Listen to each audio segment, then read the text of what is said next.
And at first I was like, okay, well, I have to get him over here and make sure he sits down with the rest of the kids. And I thought, no, he's free in 5 minutes. He will be here no matter what. So it's not moving. It's cute, everything, but they know nothing, it's great. Yeah. It's I don't know, but he Just- just went to some John's house.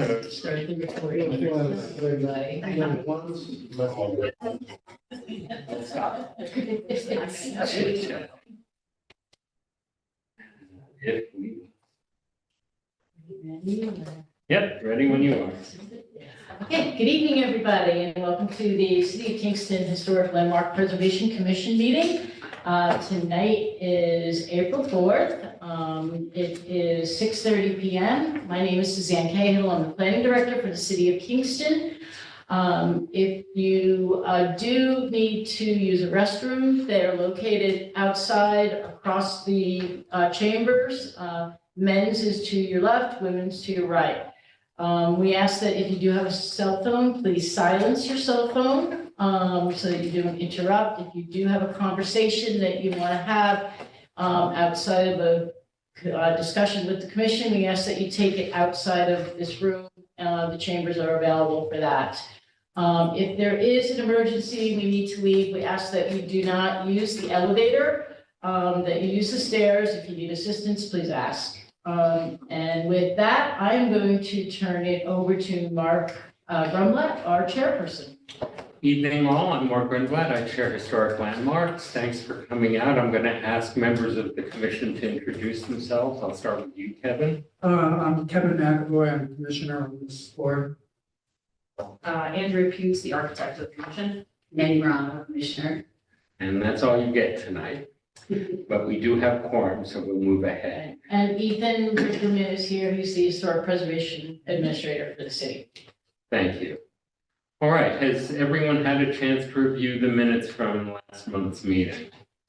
Does anyone have any amendments, changes, clarifications? Hearing none, I'll accept a motion, entertain a motion to approve the minutes as presented. So moved. Do I hear a second? Thank you, Kevin. All in favor? Aye.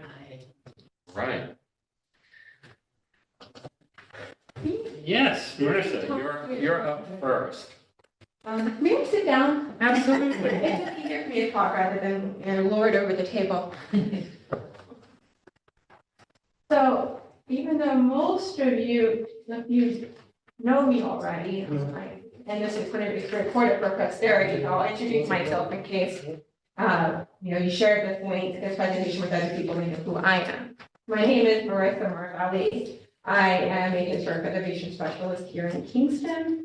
I do all sorts of preservation stuff, cultural resource surveys, National Register nominations for individual buildings and for historic districts, historic tax credits, a lot of historic tax credit applications, and preservation planning in general.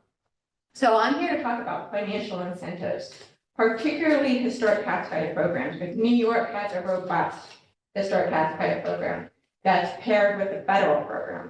And I think everybody should know this, especially the owners of building properties in historic districts.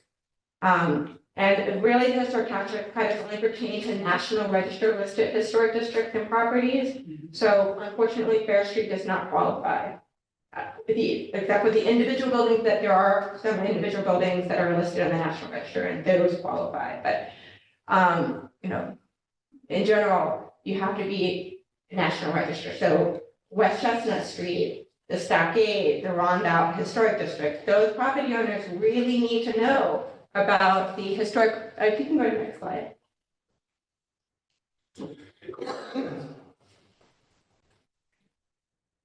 There we go. So. And just go to the next one. I'll try to say it in advance. Go back one. Did we skip? Yeah. So there's the State Historic Homeowners Tax Credit Program. I'll get into the details of it. I'm just mentioning it right now at the top. And then there are two commercial or income producing tax credit programs. And it's really paired. It's two programs, they're both administered by the State Preservation Office. All the tax credit programs are administered by the State Preservation Office. And it's only one application for the income producing. You submit it to the state and then they send it on to the National Park Service for its approval. Both agencies have to approve it. It's one application, it's 2 credits. So for all projects that are, the rehab value is under 2.5 million, that's a 30% state and a 20% federal. So potentially 50% of rehab costs, qualifying rehab expenses come back to the property owner in the form of what they owe in their income taxes. So it goes to them. And there's a borrowing tax credit, not really helpful for the city of Kingston. That's for carriage houses that are still used. It doesn't qualify for converting a carriage house to a residence, but if you need to maintain a carriage house, it would qualify. Okay, the historic homeowners tax credit, that is the most exciting program. It's the most accessible preservation incentive that the city has to offer to residents who might feel, burdened by the fact that they have to come to this commission and get approval. You can turn around and say, but you can potentially get 20% tax credit, up to $50,000 value, tax credit value. 50,000, yeah. And you can get that credit every single year. So every year that a homeowner is doing work, am I on there? Yeah. Be it roof repair, roof replacement, chimney repair, mortar repair, want to update the bathrooms, the kitchens, want to redo the floors, want to replace the boiler, electrical system, update the plumbing. All of that counts. It's not restoration in the traditional, it is restoration, but it's everything all the expenses that go towards maintaining a property. And the way a staff person at the State Preservation Office described it to me is, basically, if you pick up a building and you shake it, everything that doesn't come loose qualifies for this credit. It's 20%. And, technically, you're supposed to get the State Preservation Office approval beforehand, before you do the work. And that's definitely true with the commercial tax credit. But since it's only the state reviewing it, not going to the National Park Service, they're kind of lenient about it. And, if a homeowner is finding out about the program after the fact, you can say, well, you can show the State Preservation Office the application materials that was approved by the Landmarks Commission, and you can get approved for your credit after the fact. It has to be within the tax. You can't go 2 years back, but you could go to the previous year and get that 20% credit. And you can do that every single year. And the State Preservation Office will work with you. If you have work that's straddling 2023 and 2024, they'll work with you. Okay, you can claim this for the 2023 and you can claim this for the 2024. The only caveat is, besides making sure that the owner documents existing conditions before doing work, that 5% of those expenditures must be spent somewhere on the exterior of the building. Paint a wall, repoint some masonry. It's not that hard to get 5%. And like I said, the State Preservation Office really good about working with homeowners to make this work for them. Next slide. I went through all the eligible expenses. I mean, it's a lot of eligible expenses. And if a property owner earns under $60,000 gross income, that credit, that 20%, say you spend $50,000, 20% of that comes back as a direct rebate. It just pays you that money. So even though, like I see geothermal up there, solar panels, so even though it might not be something that was originally associated, it's something new, it's still eligible. The technicality, the geothermal, has always been a little question mark, but that's what, I pulled this list directly from their website. Okay. So, I'll let Chip answer that one, but it's on their website. Next one. So you guys approved this porch on porch restoration on West Chestnut Street a year ago. And it's an Italian house that got colonialized in the 20th century, and they wanted to bring back the original, well, it's actually not original, but the more historic porch appearance. And he, even though I badgered him for years, he did not submit the application form in advance before doing the work. But it's okay. He called SHPO and said, I did this work this year, can I get credit for it? And they said, well, do you have anything to show that you had gotten approval from a local landmark? Yes. So he was able to submit to them the package that you guys approved and your approval letter, and they, endorsed it. And so he's getting that credit. He's getting $21,000 credit. And now he's doing basement work. And now he's going to get credit for the basement work. Next slide. So with all the application tax credit programs, it's a 3-part application form. The homeowner's tax credit application process is really easy. It's designed to be easy because they're assuming that these property owners are not working with architects or engineers to figure this out. They accept sketch plans, some general photos, a simple description of work so they know what's happening, what work is occurring. And yes, the work does need to adhere to the Secretary of the Interior standards for the treatment of historic property. It does. Windows, they won't accept window replacement. It needs to be window restoration unless those windows are already lost and they're putting in new windows. The case has to be made just the same. And I'll go ahead and just tell you briefly, for the income producing tax credit program, it's a 3-part process too.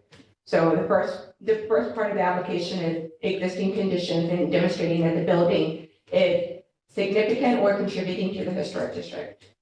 The second part is describing the scope of work. So you send the first part off to SHPO, State Historic Preservation Office, they approve it, they send it to National Park Service, they approve it. And then you turn around and you do your part 2, which is what is called part 2, where you describe the scope of work and you have your drawings.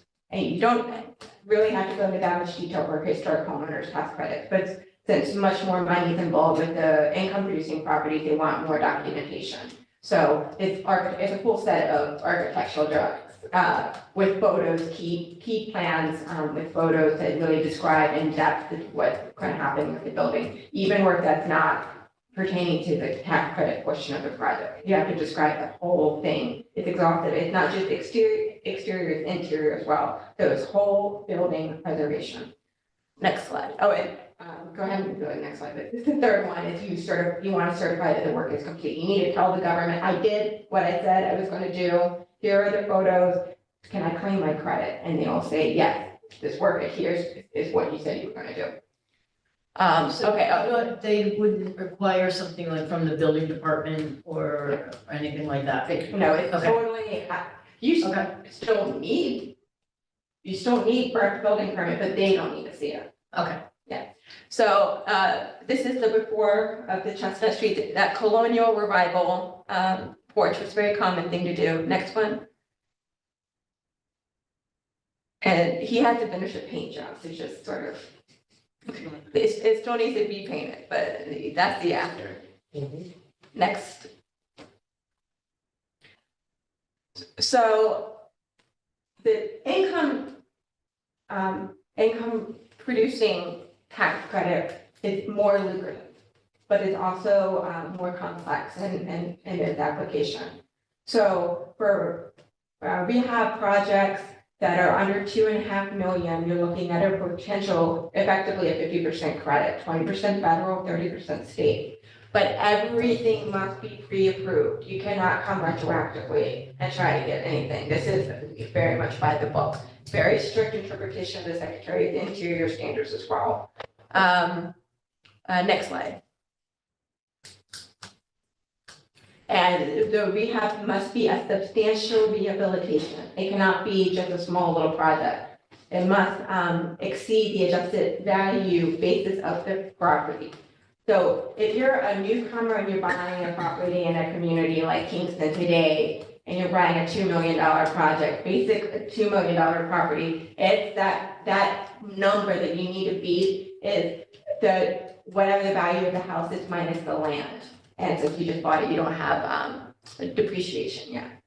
So that's a high number. So, 2 million, let's say that's 1.8. That's a $1.8 million rehab project that you, in order to go for this program. Now, if your property owner who's owned it for 20 or 30 years, there's a project that we're working with Scott Duncan's office, and he's owned it since the 90s.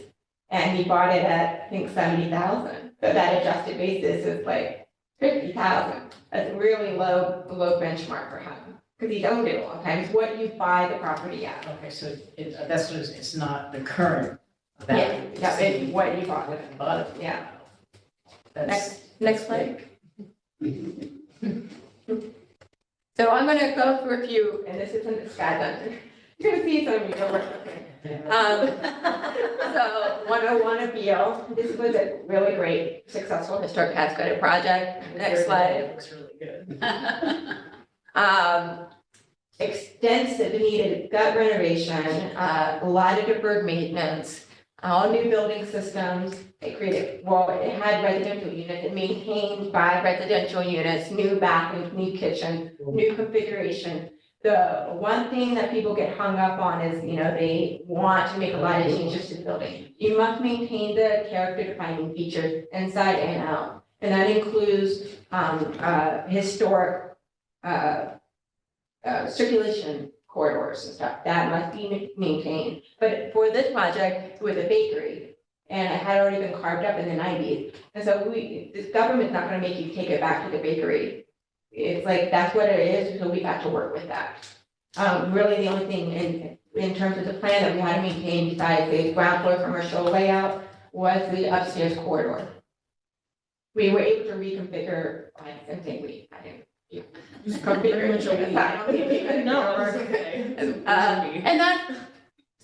That's a $625,000 credit. That's $625,000 that they're getting back. Now, they can't claim it in 1 year unless they syndicate the credit. They have to take it, their 2017 tax law, they're required to take it over 5 years. So it doesn't quite have the value it used to, but that's still not, chunk change. So that's great. Next. Another one. 609 Broadway. This is the Kingston Gas and Electric Company building. This had been an SRO before the current owners purchased the building. If you go to the next slide, you'll see what the storefront looked like before work started. I mean, it needed a lot of help. And go back one. Did I skip it? Okay, go forward. Sorry, I have the number. Just go forward again. Yeah. So $2 million project, total project. Almost $3 million. The qualifying rehabilitation expenditures, because not every expenditure is a qualifying one, but most of them are in these types of projects. $2 million. So that's $1 million credit coming back, that came back to them. And it kept eight residential units, updated the bathrooms and the kitchens, extensive restoration, new egress, new entrance on the Broadway side from the parking lot. I mean, the preservation pays with the tax credit program. Next. And then the last example I want to run through quickly. This is 52 St. James. This was listed, both the Kingston Gas and Electric Company building and this house are two examples of buildings that weren't listed on the National Register before the project began. I was hired to prepare a National Register nomination to make a case for their individual significance. It was approved by the state and the National Park Service listed, and they were able to go for these tax credit programs. They did the listing solely for the tax credit benefit. And so for this one, it's a woman who doesn't have a lot of money, and this was going to be in basically her retirement home investment, but she didn't need it right away. This had extensive deferred maintenance in this house. Next slide. This was it in 1950s. Next slide. I mean, lots of changes, but yet it still had enough integrity that we were able to make the argument for its significance and its worthiness of being listed on the National Register. Next slide. And so that kitchen that you just saw, this is the updated kitchen. You can see that historic features are still there, like, you know, you're not allowed to get rid of them. But you still update the house, you get the best of both worlds, you get the historic character and you get a modern house. Next slide. And this is the upstairs hallway, next slide, before renovation. And so really restored that hallway, makes it sing now. Next slide. This is the outside. I don't know if you've been by there lately, but this is what it is now. She, you know, I tell her, it's like the thing that got this house listed on the National Register is the gable truss and screen. There's like no other in Kingston. If it weren't for that feature, I don't know if he would have been able to make that case. So she had that restored. Next slide. So $500,000 project, 262. This project made it, she would not have been able to do this without this tax credit program. She wouldn't have been able to go for it. Who knows what would have happened to this house? But she loves historic buildings and she really wanted to do this. And because she earned under $60,000, the state portion of this credit, the $157,000 is coming directly after her. It's not a credit, it's a rebate for her. Wow. Because she doesn't earn enough to claim credits. Wow. And also 3 residential units in this house. National Park Service approved 3 residential units in a single family house. It had already been carved out. So that's how, you know, we will make that case for retaining them. Next slide. So before I get to that, so the point I really want to hit home with the tax credit program is that it really incentivizes doing the right thing. It really incentivizes property owners to follow the Secretary of the Interior standards. More so, I'm glad we have the Landmarks Commission, but it's sort of a, I don't think people want to have to come and get permission to do stuff. This is the carrot. This is your preservation carrot. It's the tax credit program. So I really encourage, like, make sure people know about it. Ask, like, how do you look at the details of the program, especially the historic homeowners tax credit, because they don't need a professional to fill out this application. They can do it themselves, and they can do it every single year. So I just really want to hit home, historic tax credits pay. And its whole building, it really looks at the whole building, because whereas the Landmarks Commission, you know, can only look at the exterior, this is, you know, we're able to retain historic interiors as well. One question I have is, you know, say there's a homeowner occupied building, but also has a commercial component. How does that work? They can do both. You do both, okay. They can do the historic homeowners for that part of the house that they live in, and then they go for the commercial or the other part. Now, again, it has to be a substantial rehabilitation for their commercial. Okay. So they might not be, it depends, if they've owned it for a long time, then yeah, but if they just bought it, maybe not. Maybe they just do the homeowners. Okay. Just a few other, I'm not gonna dwell on these, I just wanna dance through them. EPF grant.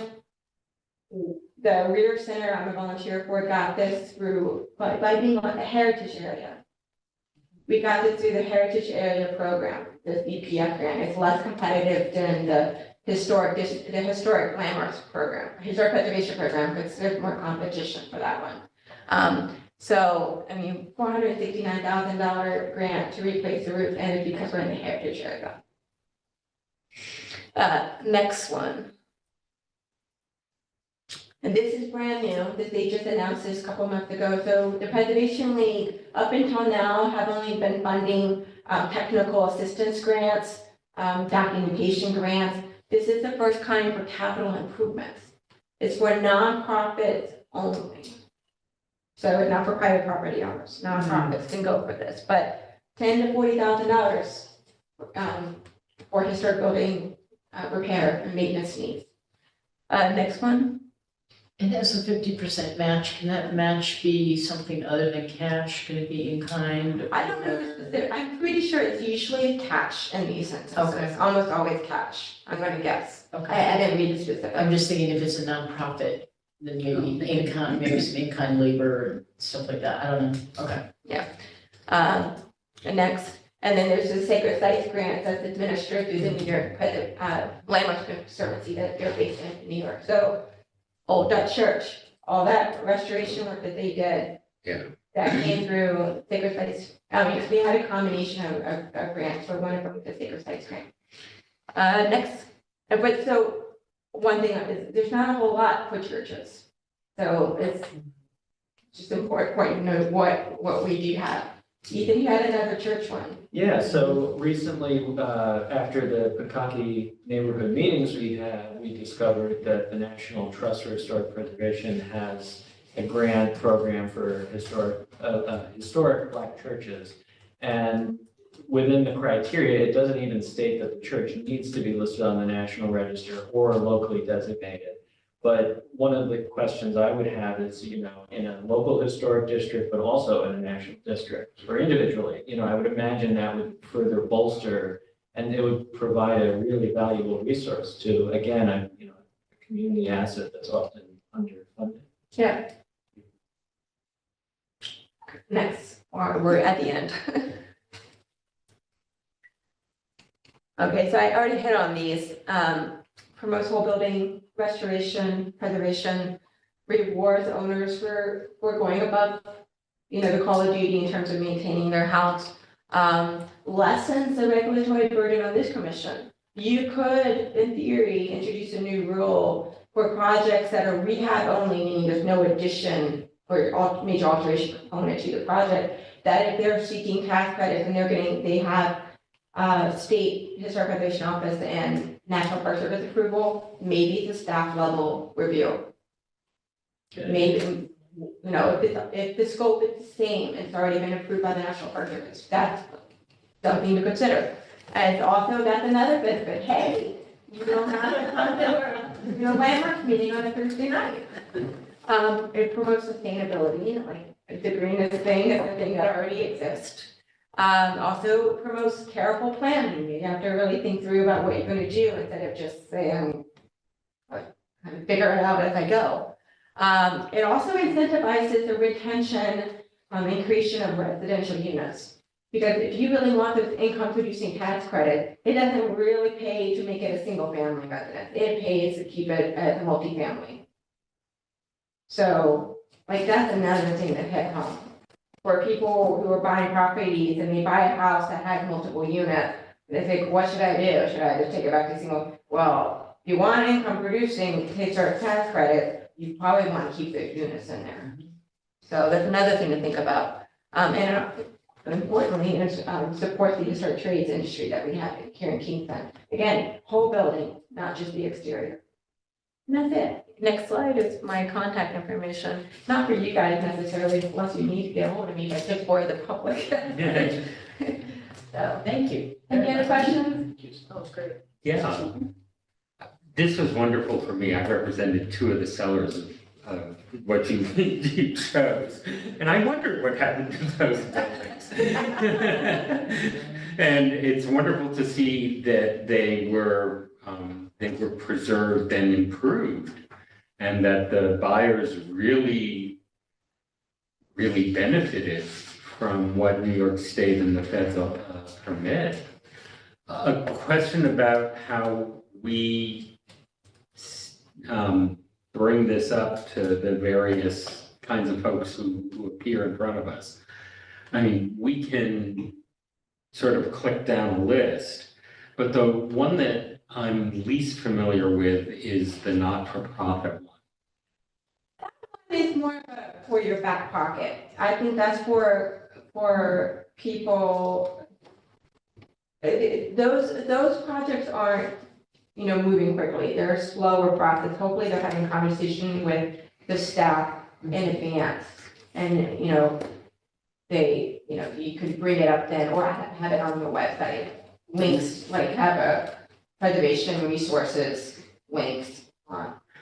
Would that be something that, say, RUPCO or Hudson River Housing would be eligible for?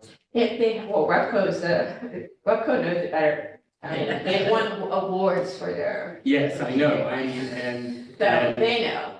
Yeah, and you probably don't know, but I owe my initial interest in historic preservation as being plucked out of private practice by an early director of RUPCO and going, holy crap, this building's a disaster at the Stuyvesant.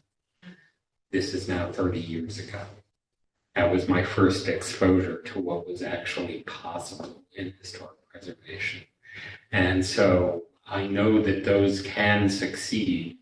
And I also remember the incredible knitted together bits of state programs, private programs, all sorts of crazy stuff that, you know, Georgette Hughes, who's now the clerk at Village of Socrates Court,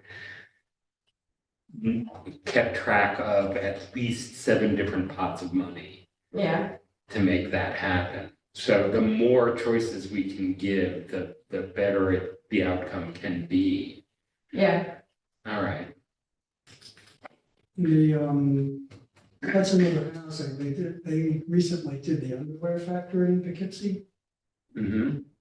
And they, which I think we went into this too much, but the, you know, where you have, like in that case, they had to bring in, I think TD Bank was their partner on it to be able to use the credits, because being nonprofit, you can't, you know, you're not paying tax, so you got to work out how the credits are work, so. Oh, is that what you mean by, I'm trying to remember the verb, for sharing the credits? A phrase you used. It's a good legal word too, and it's slipping my mind. Is sort of packaging and selling. I don't, yeah, vindicating. bingo, that's the one. But those type of projects are for like the big leagues. And so they come in, they know what they're doing. So this commission, you don't need to, Hold their hand. yeah, if they can't figure that out, Yeah. Right, we're not pointing them you in can't that help them, you know? direction. Gotcha. But now this is really a time-tested thing that's also used in communities across New York State, and it's communities of varying, wealth, really, right? You know, so there's impoverished communities that have historic districts where, we try to incentivize doing these programs because it results in a real, game changer for them, right? Yeah, so I did, 2021, I did the nomination for the Lansingburg Historic District, 620 buildings in Troy. And Lansingburg is one of the most neighborhood of Troy. And so that included several community presentations. I mean, this is a working class neighborhood, not a lot of resources, not a lot of wealth. And they were concerned about what being listed on the National Register would do for them. And they don't even have a landmarks program. City of Troy does not have a binding landmarks commission. They have an advisory, but not a binding. And so it wasn't even opening that up, and they were, oh my gosh, are you going to regulate us? Are you going to tell us what to do? And in that instance, it's like, no, you can still do whatever you were going to do. You don't need to get approval unless you want the tax credit. And so I was able to explain the tax credit program. And so, I mean, the community just like accepted it. There was no protest. It sailed through. It's not the best preservation approach because you don't have the binding protection. So those buildings are still threatened. It's what Kingston has, you have both. You have the carrot and the stick approach to preservation. You have the protection and the land protection, but you also have the incentives. And I'm just here to tell you, sell the incentives. Lead with the incentives. Yeah. Lead with that. Okay. Great. Any other Okay. questions? Can I just, maybe the building department, when someone files a permit for that area of the historic area or something like that, they can say there's things available and contact Sue's office. Because I had no, the house I live in Ward Street that I'm here for tonight, I had no idea this was an option. Yeah, That's right, and you wouldn't until you got here otherwise. Yeah, and I didn't know, I didn't even know it was in the Heritage District till I called in here last year for the split units. So. Okay, all right, I know. All right. Thank you. We're here. Great to see you. I'm gonna get definitely tomorrow.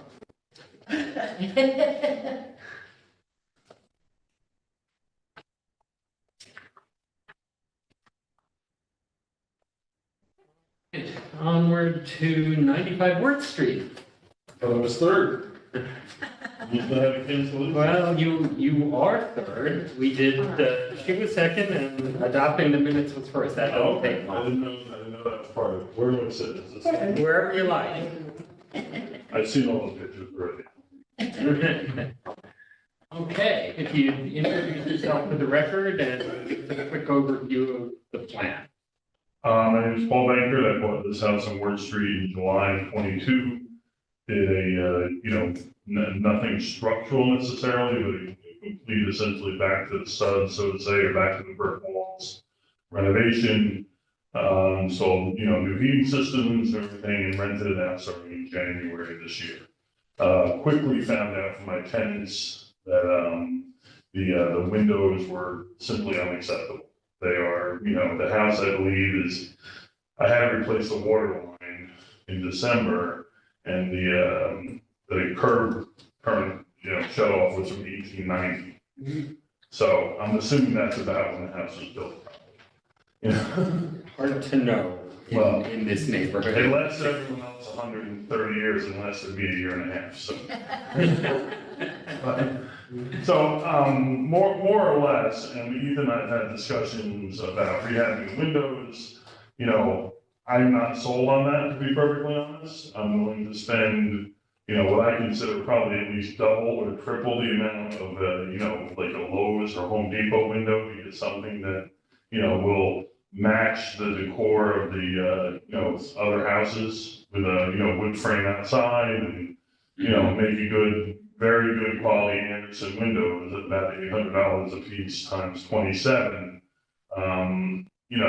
I don't think the rehab is, in my opinion, what little I know about it, and I've not explored a lot, but I did ask some people, I asked Miguel from Equinox Construction, stuff like that. He didn't feel they would, do the job that I'd like them to do.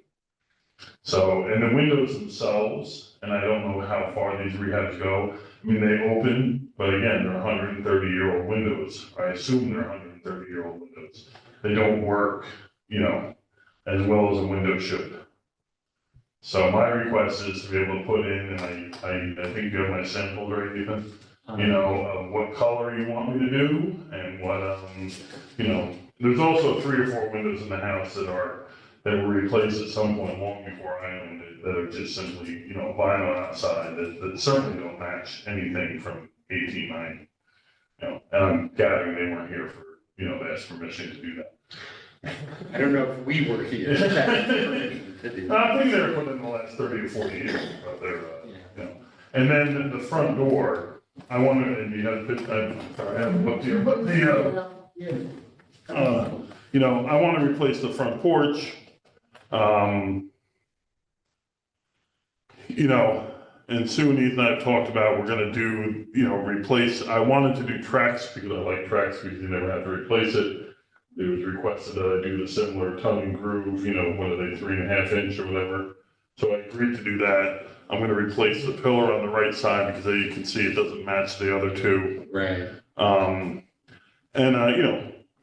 Tighten up the steps a little bit. It's a nice house and the front porch stays away from it. The door is almost off its hinges. And I sent pictures of that too, I think.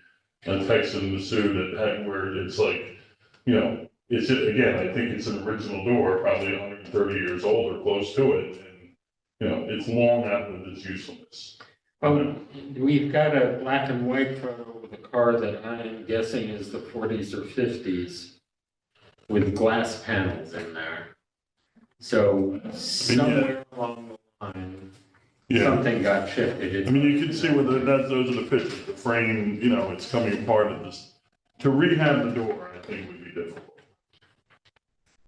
All right, so are you replacing the jamb as well, or just the door itself? I mean, I think, you know, you usually replace the jamb and everything, and I sent some pictures of, you know, I was gonna go with a nice white door with a little piece of glass at the top, but I think I forwarded some pictures of what, you know, I don't really care what one I pick. The cost is all about the same. Yeah, I think that's at Lowe's or Home Depot. You know, I was actually leaning toward that one because it looked pretty simple. The photo, the historical photo, the transplant word isn't really doing it justice because the actual photo has a little more depth to it.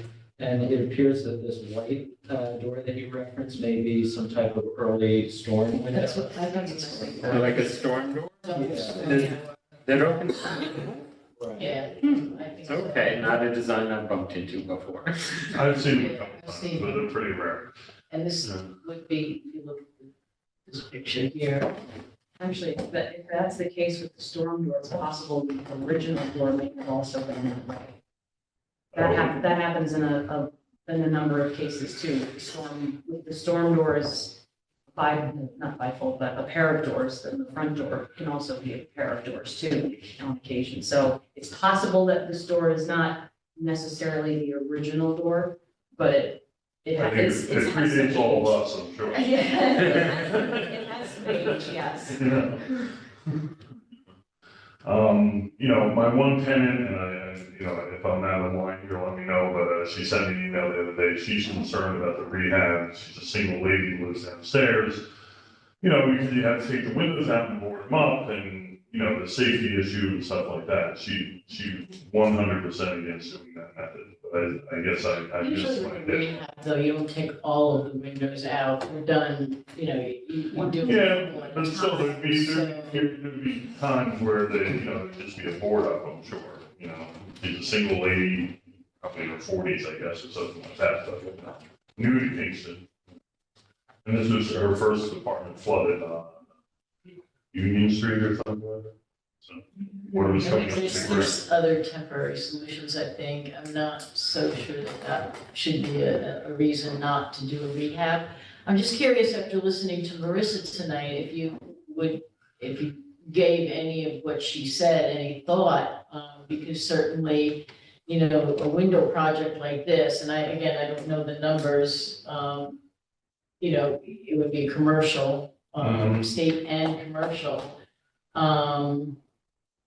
You know, I don't know what numbers you bought your property at in 22 and how it would I work paid out. but- $310 for it, and I put probably close to $250,000 in it.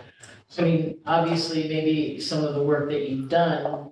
I think what she that said was is state- probably too late, right? Didn't she For say commercial? commercial has to be done in advance, so I'm just wondering if the But for windows. homeowners, yeah, well, that's right, yeah. This is Yeah. multi- Yeah, It's rental, I don't like that. Right. So- it's rental.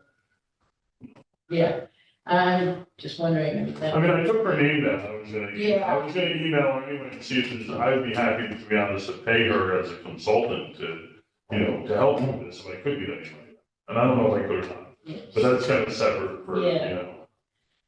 And because I really feel pretty strongly about, you know, what's visible, particularly from the street. We look at a restoration project. I think changing the door, while I can appreciate, you know, what you want to do, I think it's going to really lessen the whole integrity of the front, you know, architecture by putting a different style, more modern door in place. And I think, you know, that restoring the door, I think is probably maybe a more simpler isn't the right word, but maybe a less labor intensive job than, you know, the windows would be.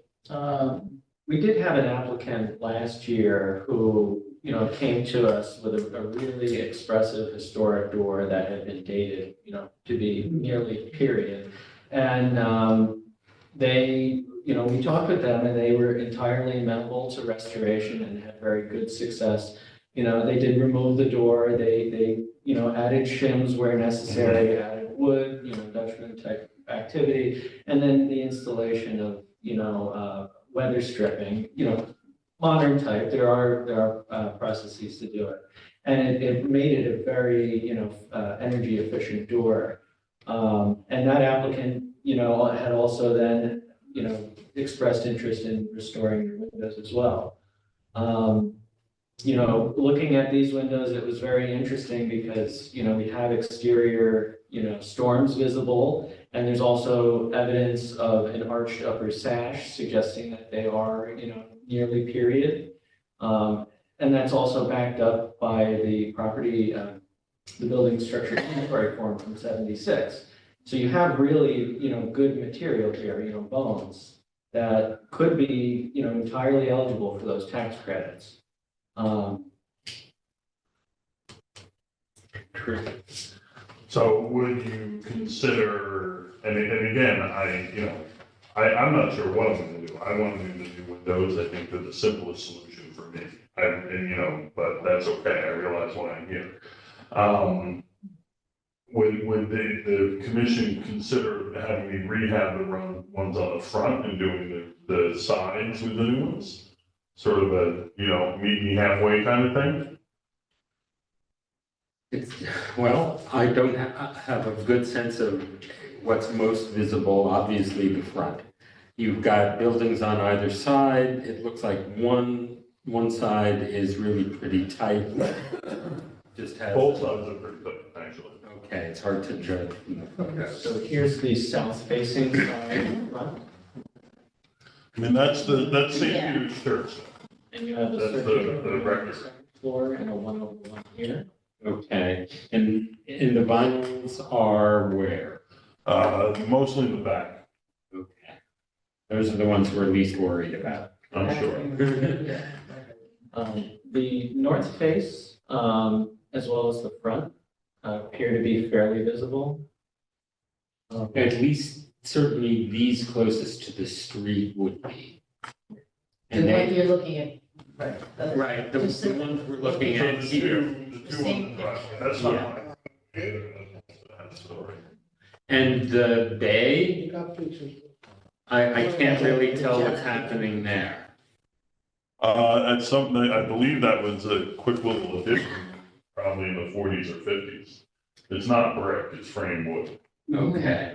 So the rest of the house is brick. And are they to be replaced? Are you including those in this project? Are they? Every window in the house, 27 of them. Okay. So the ones further back are a little tougher to see. I'm guessing. I don't know where this is, what I mean, can you is do the taken front of from. the house again? Yeah. So what if I did 10 of them? Those 8 and the 2 to the right. So essentially that first Hang on. point. Right. Those and- two in the front, you're saying? The two there and everything on the front facing. And then the rest would become the Andersons, You can including be the bay. Anderson with whatever color you want me to do. Okay. And- So on the table. Yeah, he needs a little keychain that he's got in his hand. Okay, so these would be our, Those are directly from her guys, and I could care less what color you tell me to do.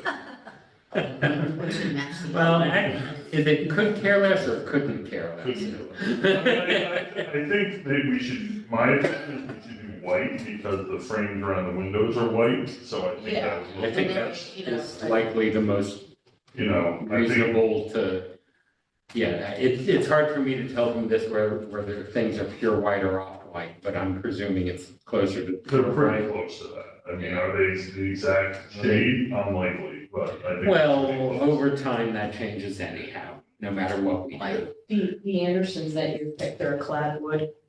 Yeah, you have that information too, I think.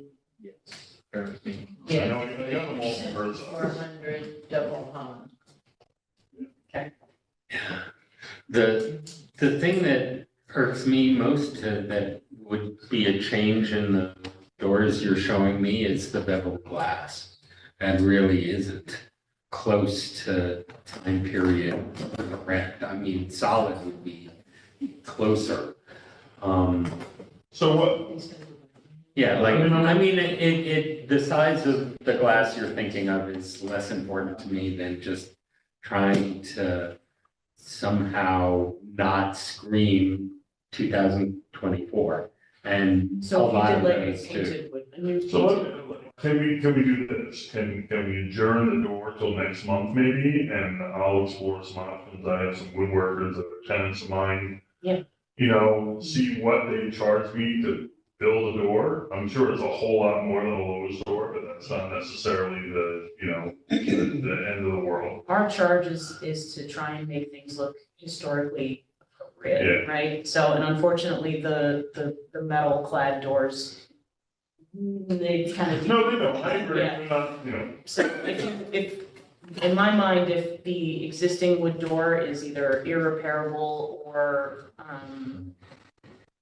some other criteria thereof, you know, an appropriate replacement in my mind is a similar 6-panel wood painted door. Okay. With somewhat lack of insulation, but I guess is what it is. I mean, the more modern, you know, doors, especially if you're putting in new jam hardware and certainly the ceiling and all of that stuff, that Yeah. improves it drastically. Is the transom above the door still like Functional? Yeah, is it still What is that? the window above the door? Yeah, that's, I mean, I'm not sure if it's a window or if it's blocked off to be. It's hard to tell, yeah. Yeah, and you know, I'm there all the time, but I mean, it looks like I can see a reflection. You're looking straight ahead, not up. but whatever's there will remain there. Okay. I'm not gonna take that So it's down. just, it doesn't open and close, so like a, Yeah, so it's, you know, it's not. It isn't one of Right, the no, tilting. It's not a No. hung or a hopper or anything, it's just a transom. Right. so, More, I was just curious if it was still present, and if it was. yeah, I mean, these pictures were taken a month ago, so Okay. whatever's there is still there. Actually, Ethan, you can tell that that's definitely a more modern door. The jambs out to the edges there, so.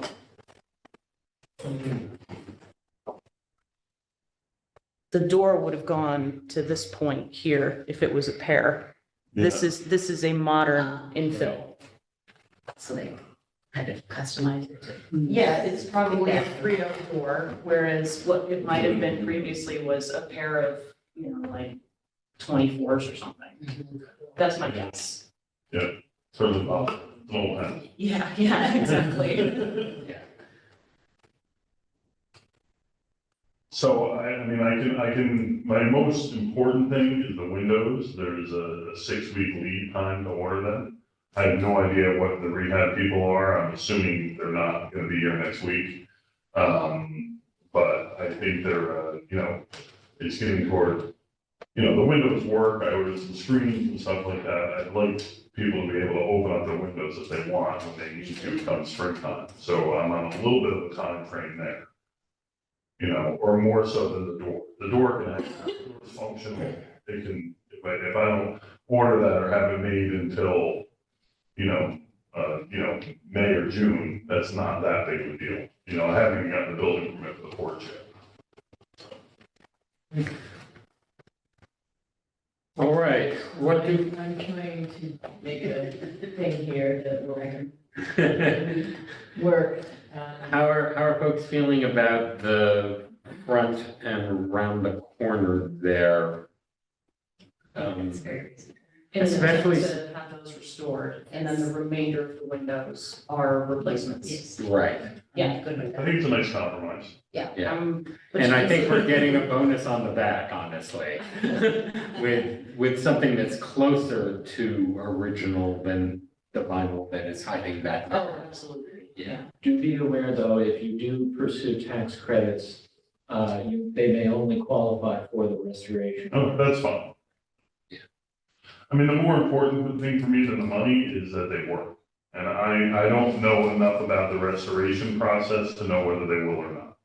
I know an Anderson window will work, you know, and keep heat in. It's it was a cold house this year, to be honest with you. I had to give it a little bit of credit on some rent because of the, increased electric bills and stuff like that, which is fine. I don't mind doing that. I'd like to avoid that next year, Sure, you know? yeah. You know, so if I can tighten it up, it's worth it. While not very visible, will the round window on the south face be retained? Yeah, I'm not replacing that.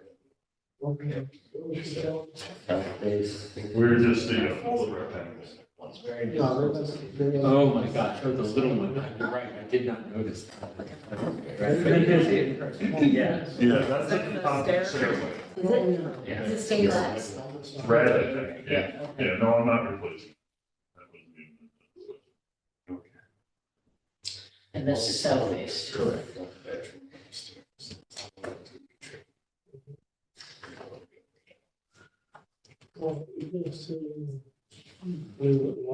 Some wall, maybe they're at St. Peter's Church, buying that, or have they put up a market yet? I haven't heard it being marketed yet, but I heard they were looking at it, but I haven't seen anything official. nor have I heard anything. They pulled all the views out last year. Sent it to, Dominican Republic. Do you want me to read this? I will give it a shot, and if Okay, I'm. the X's, you don't read those statements, okay? And then try to read what I wrote. All right.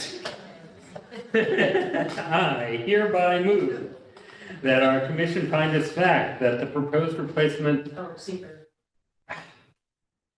Thank you. I will entertain a motion that we declare this a type 2 action under the State Environmental Quality Review Act. I guess I should move. I would accept the motion. Do I hear a second? Second. Thank you, Kevin. Any discussion? Hearing none, I will call the roll. Kevin? Aye. Nettie? Aye. Andrea? I also vote aye. Program done. Yay. Moving right along. I hereby move that our commission find as fact that the proposed replacement of the front door and 27 windows at 95 Ward Street in Rhonda West Strand Historic District by Paul T. Banker, if done according to the plans reviewed at this meeting and according to the procedures stipulated in section 405.26.L of the City of Kingston's form-based zoning code, is not compatible with the historic character of the district. Right, the full proposal is not. We will go into Yeah, detail. we get- But I'm getting the structure down. Okay. New language. Right. And it's a new code, so the citations in here is shifted on me. With the historic character of the district for the following reasoning, the proposed work is to take place at the circa 1870 two-story Second Empire row-style house located on the west side of Ward Street, 3 structures north of the intersection of Wards and West Pierpont Street, which appears on the 1870 Beers map of Rondout and may have replaced an earlier structure shown on the 1858 French map, which has, quote, received no major modern alterations. It's one of the more notable residences of its style in the district. That the commission shall table discussion of the door replacement to allow the owner time to research woodworking options. That the round window on the south side will remain untouched. That the applicant has not yet provided sufficient evidence that the existing wood windows are in poor condition and not able to be fully restored to be made functional and efficient. That the applicant must restore the existing wood windows visible along the front facade and the 2 windows to the street side on the north face of the building. That the applicant may replace any windows deemed not visible from the public right of way with Anderson 400 double hung windows in white. That all wood windows approved for replacement shall be transferred to an architectural salvage supply center or professional historic preservationist for future reuse, and that the applicant shall provide a record of transfer as documentation to our Historic Landmarks Preservation Commission. that any changes or additions to the plans or work specifically described and outlined in the submitted application will be subject to further review by our commission prior to the work being carried out, that the commission's approval does not obviate the need for a building permit from the City of Kingston's Building Safety Division,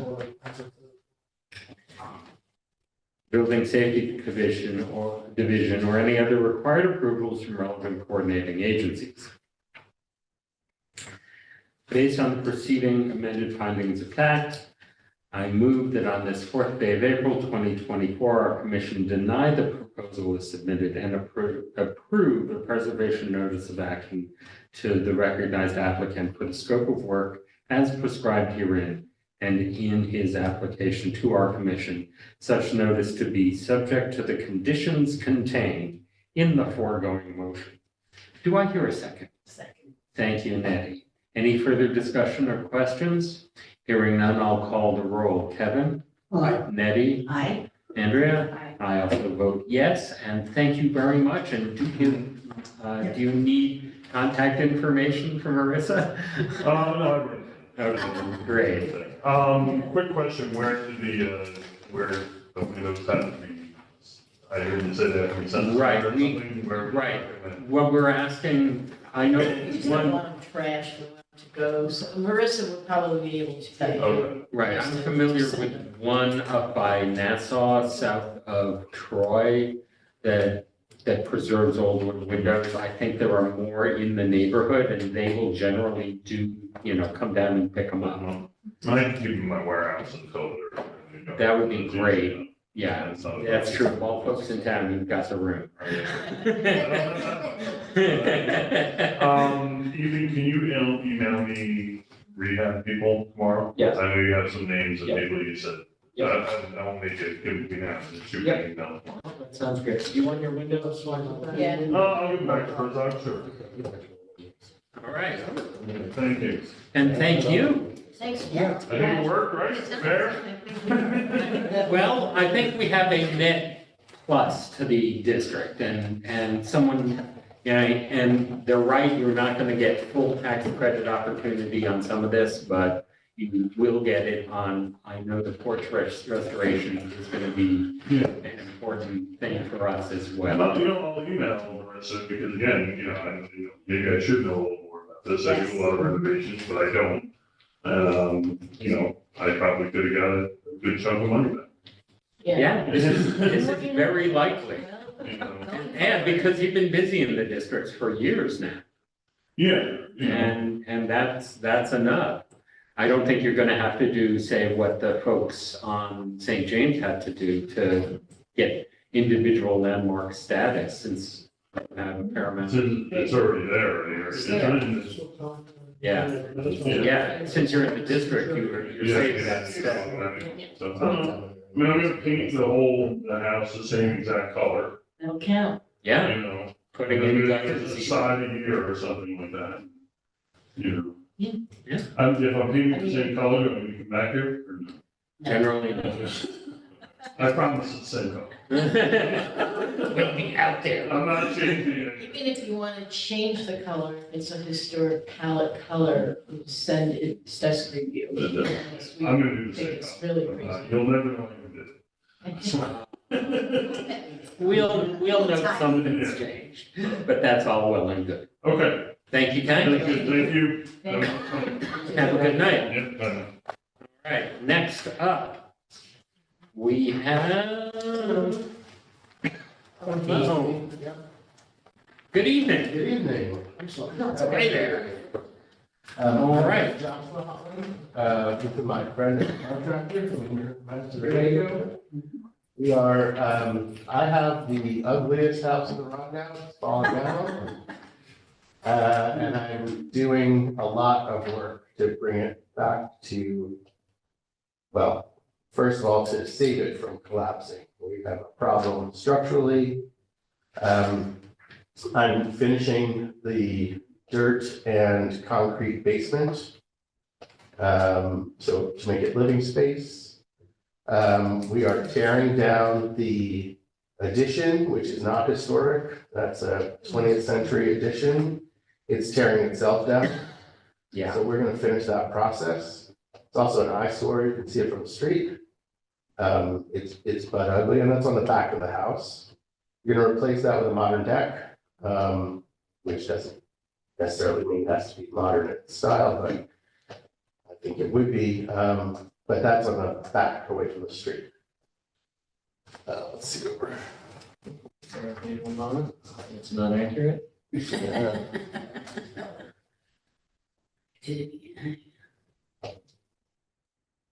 Trying to get you an image. okay. The front deck was destroyed by a tree, so that's been replaced fairly recently. That was while I lived there. So I think we did that 7 or 8 years ago.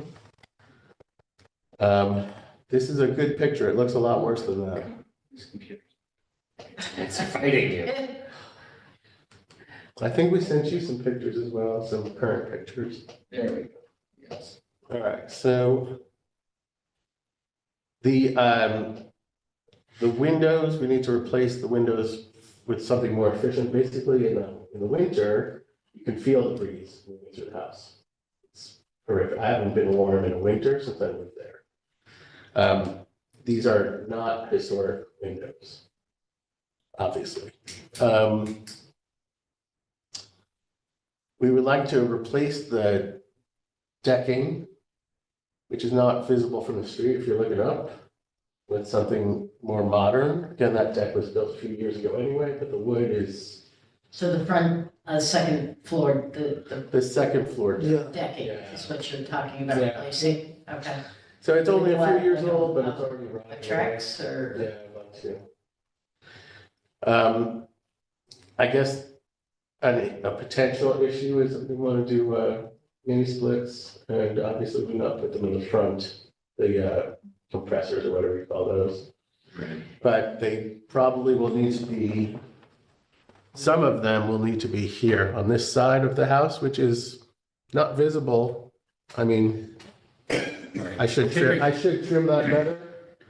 We have faced that with several buildings, and typically we ask that it be covered, whatever has to, Screen it. with some shape. yeah, screened as best you Vegetation or a can. fence or What something. do you do with it? Screen it somehow with either vegetation, like a plant or a bush So or a basically, fence. just not trim this stuff. You can do that too, but I mean, some of that looks a bit invasive, so. How many, Maybe do something different. so you want to put, you can't put the condensers in the rear?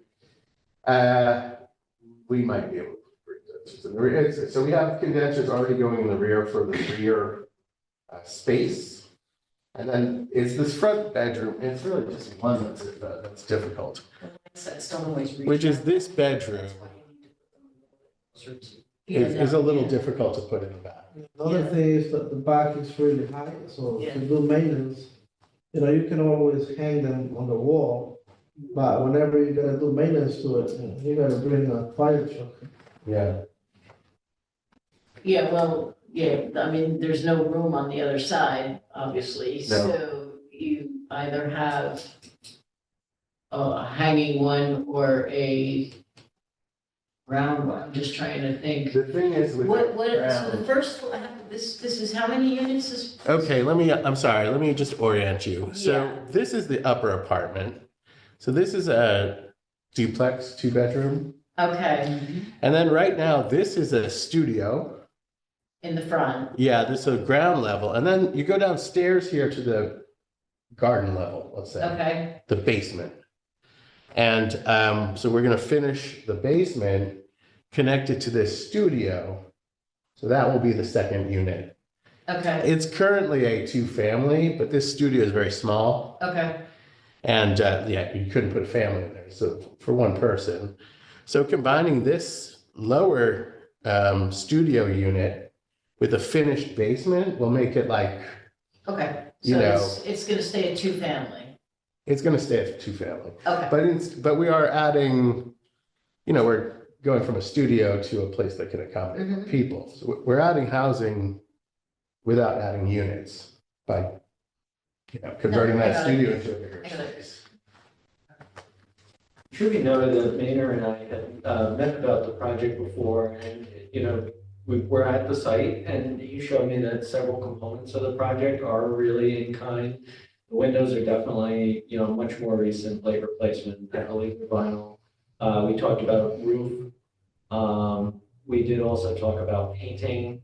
So, we were going back and forth. You were gonna be doing, a blue from the historic color palette, a white for trim, and then I believe a charcoal to emphasize the mansard roof. Yeah, So Second I Empire. changed to the green, but it's from the same historic palette. Okay. Yeah, no, I prefer the okay, green. all right. I mainly like the blue, but I live there. I have to write the check, so I get the green. It was to produce someone. I sent you the name and the number, yeah, I texted to you. I'll send it again. So, I mean, send me that information because things like that are considered in kind and within the scope that staff Okay. can review. Okay, but again, it's from the historic palette that you sent us, it's just a different one. Okay. And what was the trim that you said? White. Yeah. This one, okay. So the decorative arches at the top on the windows, are they gonna be, they'll be all white? Is that like where it's that orangey, pinky color? Yeah, that would be white, yeah. Okay. So, I mean, I would go back to the palette and just look and see if that's what I All want. right. It'll be either white or from the historic palette. Yeah, So okay. just be in touch with me on I that, definitely if you can even take like a photo and then like a colored pencil and draw over your mock-up, that really helps visualize it. And then, once you send that over, we can match that up with the color codes and get a test review. Okay. Let's see what else. We have to dig out the basement a little bit to hit code for the height of the ceiling. We're doing structural stuff. Again, I mentioned at the beginning that we have some serious issues in the place. We're putting in shims. One of the floors is sinking. We're taking out. So obviously you listened to Marissa as well. I did. I'm gonna be in touch with her tomorrow. Okay, yeah. Yeah. I mean, I don't know, is This this gonna be your residence as the owner or you, is this rental? So, Well, at least one is a rental, one of the 2 units, and I'm kind of debating that. okay, all right. Yeah, I mean, I mean, I have, obviously there's some really good points that she made and so I was thinking more of living in it until I heard her presentation and now maybe have another option, maybe I'll just. we can combine make the it two. commercial, We yeah. can combine the two. Yeah. So, I'm gonna reach out to her tomorrow and see if I can consult with her how to best help finance this Good. extraordinarily expensive project. Much Yeah. like- it sounds like you're doing a lot It's a- interior that's gonna also qualify, so that Yeah. would be good. Okay, great. It's a big budget for me. So let's see, and then interior wise, we're doing a lot of cosmetic work in the upper unit. So there's some really beautiful floors, we're gonna patch, there's some holes in them, we're gonna patch that. We're gonna do a new kitchen and a new bathroom. All the exterior stuff is gonna remain. So it's vacant now? No, I'm living upstairs. and You it's- are? It's really Okay. ugly apartment, freezing my butt off in the winter. But the downstairs has been vacant in preparation for, I mean, it was rented out not long ago, but we've been in the process of applying for permits and stuff like that, getting plans drawn up, so when the last tenant moved out, I didn't seek a new one, because we're gonna have to trash the place. And that downstairs is gonna be, again, interior wise, like really major, that needs a ton of work, and it's in a horrific condition, really bad.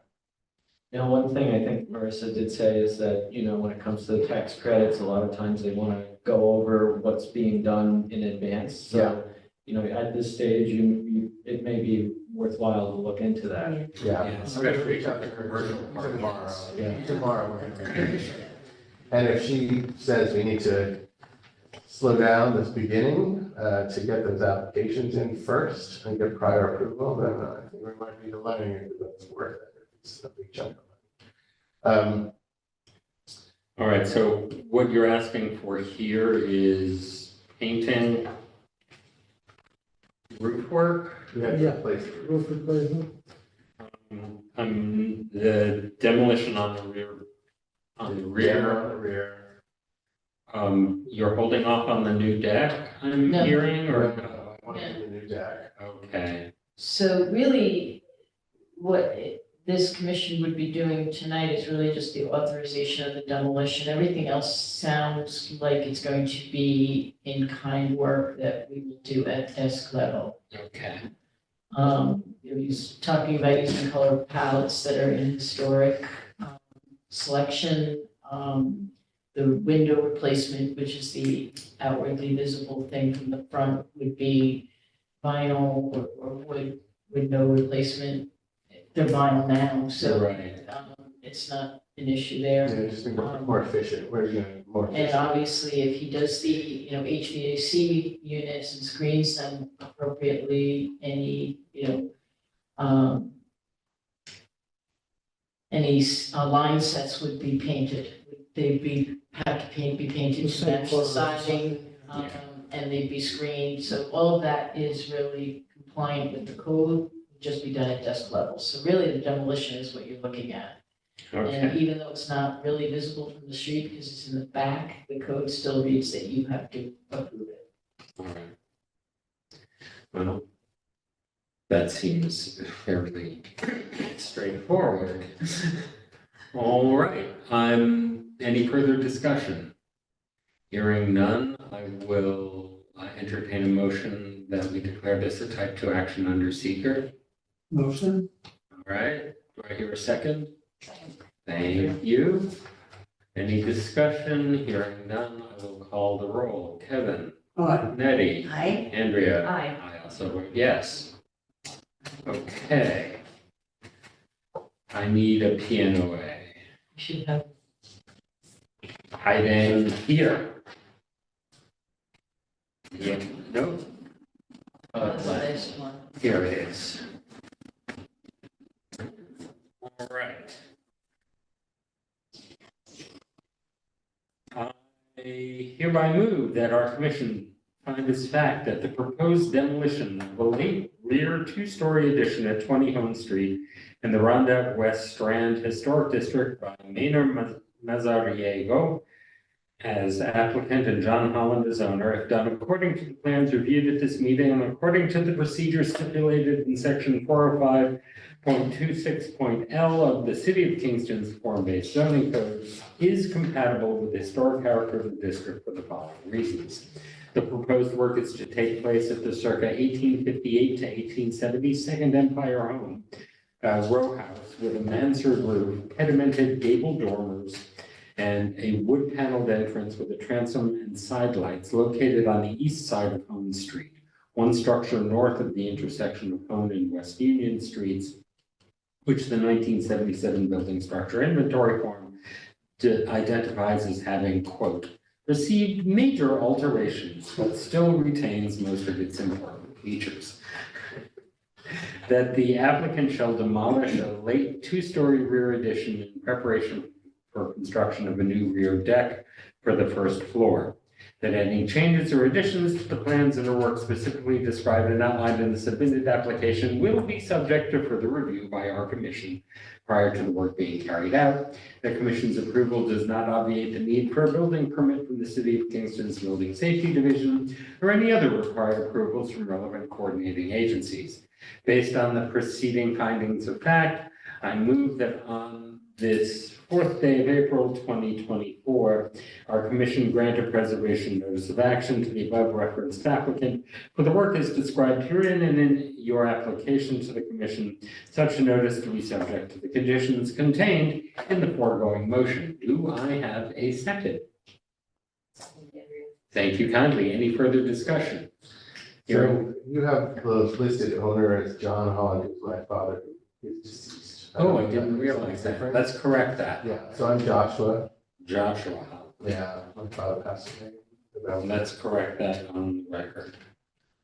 Thank you. Thank you. All right. Do I still have a second as amended? Thank you. I will, hearing no further discussion, call the roll. Kevin, Aye. Eddie, Aye. Andrea? I also vote yes. Good luck. It sounds like you've got your work cut out for you. Yeah, it's a lot of work. I really appreciate it. Thank you. Thank you. We appreciate your coming in and do check in. You've got a lot going on. Yeah, I will. This really may be useful. I don't, but okay, exactly. So thanks again, I really appreciate it. All right. Thank you. Thanks for coming out on Thursday. Have a good night. You too.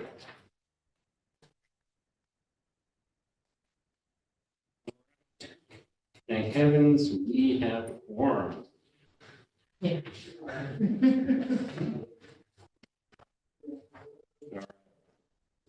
Next up, form-based code review. I don't know if anyone else attempted to plow through this. My eyes crossed a couple of times. One thing that jumped out to me is the question of members. I saw that it noted that we should not have someone who's a member of city council as a member. I think we should also probably say that someone who's on the ZBA should not be a member since they review us. Has anyone given that some thought? No, but that's a good point.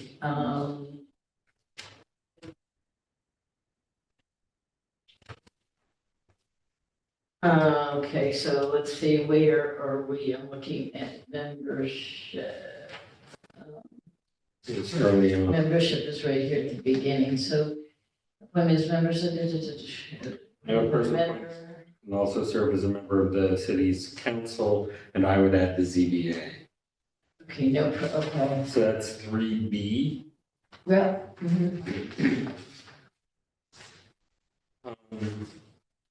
Also, we have a history of people who make themselves ineligible by moving, but never quit. I remember in particular a former architect who moved out and then just remained for almost 2 years to serve out the remainder of his term, and there was nothing we could do about it. The irony of that situation. Funny.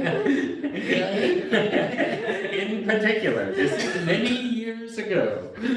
And That's why it says one is just a licensing practicing architect. right, but when someone makes themselves ineligible by leaving the city. No, but it says, and it's that's why it's different in here. Okay. One is a licensed practicing architect qualifications. Okay, Okay, all others shall be residents of the city of Kingston.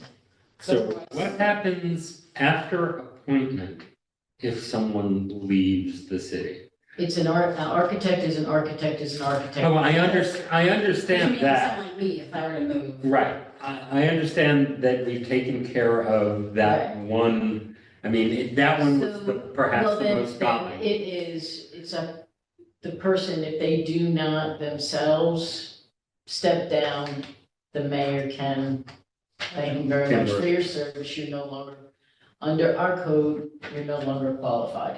You're no Okay, longer a resident, so you are no longer acting in that capacity. If that person was a resident and an architect but stayed on because they are an architect, that's okay. got it. All right, That's how my situation is. well, Oh, disclosure. fair enough. I Yes. just wanted you to know that that was It's who stuck in my mind.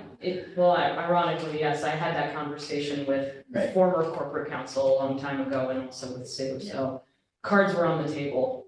Good, But yes, all right, Yeah. important I point. did, yeah, I don't live in the city of Kingston anymore, I live in Hurley. But I work in Kingston, I work in Midtown, I do tons of stuff here, so, And so it makes sense, yes. but it was a real sore point for about 2 years. Yes. That there was nothing that the city seemed willing or able to do.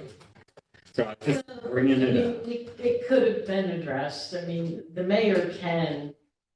Yeah, this is, Disqualify, this if is, they, if the individual, technically, if the person does not qualify, then there's. The mayor has the power to remove just the way he has the power to appoint. Correct.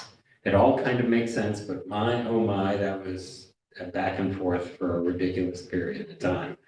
And it was during the days when we were sort of the, what's the right phrase, redheaded stepchild?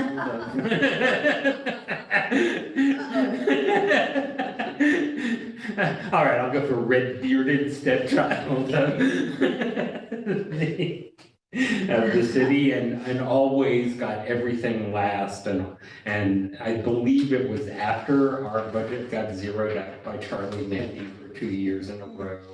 And Well, we're back in good grace. So yeah, this is not- true. You don't know, yeah, these are bits of history that I survived and every other people just kind of marveled at. So, just obviously, we're not gonna go through this tonight line by line. This is really just more of an introduction. Ethan's put a lot of time into this. Before the meeting, we kind of talked a little bit about it, but really the premise here was that once the form-based code got adopted, it was recognized that there was another section of the administrative code that, either repeated some of this information or conflicted with the new code. So to make the code, and in some cases, it was pretty significant issues that needed to be changed because they said different things. Oh, yeah. And so what is going to happen is the section 264 of the code will be repealed. And the form-based code, which is also part of the code, will be updated. And what we've attempted to do is bring what we felt were the pertinent portions of the 264 into 405, as well as expand this section that governs the HLPC by looking at the model, New York State model law. Ethan's also looked at several other communities' laws, and we tried to blend what we thought were really good parts of that to this, and, really give a more robust landmarks preservation code in the form-based code. And I would add legally defensible. Because it was Yeah. scattered throughout the old code and was often internally inconsistent. So And who this knows, is a there may be other huge step sections. forward. One interesting thing, that was noticed is that in our code, it's called a preservation notice of action. But in many other communities, it is a certificate of appropriateness. Yeah, Where preservation notice of action came from, we don't know. But in the state law and in many other communities, as Ethan points out in here, in his comment, it's called the certificate of appropriateness. So we would like to make that change. And it seems That's, rational. so that it's more industry standard. Sure. Language. That's something, that we've brought out. It should be stressed that this is, again, drawn, a lot of the red is drawn from the New York State recommended, as well as other, communities with these types of landmark laws that are also landmark communities in preservation. So it's nothing like the wheel is being reinvented. Instead, it's really establishing a much more robust code. Yeah, and in general, I think you've done a wonderful job of trying to harmonize the formerly inconsistent pieces of code that we worked under for so long. And your comment number 4 popped out to me on page 7. I think that is a huge thing we should do, is correcting the district map for Fair Street. Yeah. I think that that's an important thing that we want to make sure happens with the adoption here. Yeah, so that's something we have to talk about. Fair Street. Fair Street, right.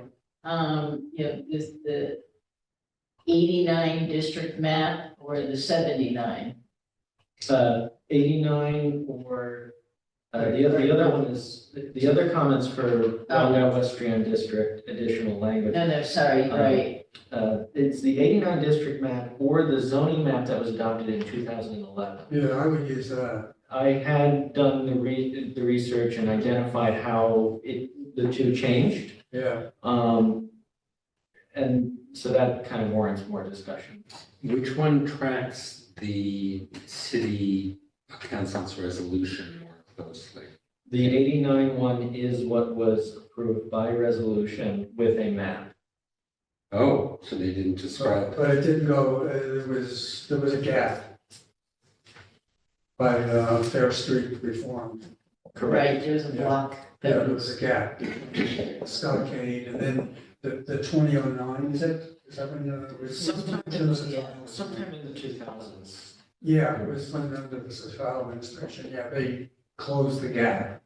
And the reason that happened is there was initially a push for Henry to Maine. And then it appears in the actual common council meeting that there was some sort of discussion and the alderpersons amended the proposal to be Henry to Maiden, and that was the map that was adopted. But in records, there was still the initial map, and that was what was mistakenly used in the 2000s for the zoning. And the other thing, we just want to make sure with mapping, it doesn't come up again, is mapping for Kingstonian. I don't know if that ever got fully resolved. I mean, I had a private discussion with Mike Moriello and it sounded resolved, but then we were at a public meeting and Dennis Lario said something completely different. Oh. That's right, which of those Stockade. lots? And I think Mike just sort of went like that, and it doesn't sound like it's resolved to me. So that's If something comes Stockade. up, are we in or are we out? And I think we're talking about like maybe where that little diner was. Yeah. Dana's Over Diner, there. yeah. Is that in the district, I mean, lots of merge now, should, yeah, right? Right, well, the word. But that may require some formality to do, yeah. Even though it is one lot, that old line could still be arguably valid. I see your point. Yeah, well, I think when Dan was the assistant corporation counsel, he said treat it all as if it's historic and, be fine, and Mike agreed to that. But Dennis was muttering in his breath or something, and I didn't know if Dennis agreed or not. Let's get your head down. He did say he did. I do remember the diner we're talking about. Yeah, I don't know where that leaves Mr. Benor or Jordan, if they, what their, how they conceived of what they thought they heard. Right. That's right. But when you erase a lot line on a historic You district, don't necessarily change the historic district No. boundary when you do a lot line deletion. But this goes back to Freddie Teicher. Right, I know. Yeah. Yeah, and Okay. I'm just reading the way it says on this, the verbal description is the Stockade District consists of 8 blocks bounded by Clinton, Main, Green, and North Front. It doesn't even say here the back, The back, yeah. it's the back line, you see, even that description right? needs to be changed because that would, to me, read that everything, that's. On the far side of the Solid front, front is not in, and we know that's not Yeah, correct. yeah, right? sure. So that's that verbal. Okay, so we need to really review the descriptions Right, with the maps. And 8A1, Okay, This is it. 8A small I, yeah, so we'll look at that. yeah, that's it. Couple other things that we didn't really, I had made comments, but I'm not seeing them here. We were gonna check them with the code. That is further down, under B, okay, bear with me a moment. On page 8, under B, applicability and guidelines. So it had to do with the facade materials, site design, landscape paving, parking. So we're just saying that they're going to conform with those sections of the city code. Correct. However, for example, if, through research, is a discovery of a facade that does not conform, Right. the commission should have the ability to act on that appropriately. And I would say, And so one of the example of that is that in the current form-based code, materials like vitrolite, we ran across this with Broadway facades, right? Vitrolite is, an Art Deco type material used on a lot of storefronts. Mhm. It's not an acceptable material under the city's form-based code. But in cases where, we think, we're trying to get it added in as a material, so that hopefully will come. But you could run across a situation like that where the code doesn't recognize it. And in this instance, if it's something in a historic district, at least the commission would have the ability to waive and work individually with a property owner. Yeah, makes sense. Also, I believe that there was an amendment to the time period for the Stockade District as far up as the 50s or 60s that went through with some formality. Kitty knew those details better than I. There was a wall with Wall Street. Yeah, with the Wall frontage. Street. Yeah. Right, I know it came up with the frontage on the Woolworth building. Mhm. And that's not reflected in here. I think you went back to the original, but I think there was an amendment expanding the time period that it was targeting. we can look into that. Yeah, that, Kitty McCullough has reminded me of Yeah, that a couple yeah. of times. okay. So you're suggesting that the National Register nomination work has adjusted? There was enough, significantly? yeah, there was like when was that in there? I want to say, was it 1990, no, I think Wasn't around it 95. Around 95. I want That's to my say best guess. the late 90s. It was the Wall Street, we did remember? I remember that. And it should be reflected in here. Yeah.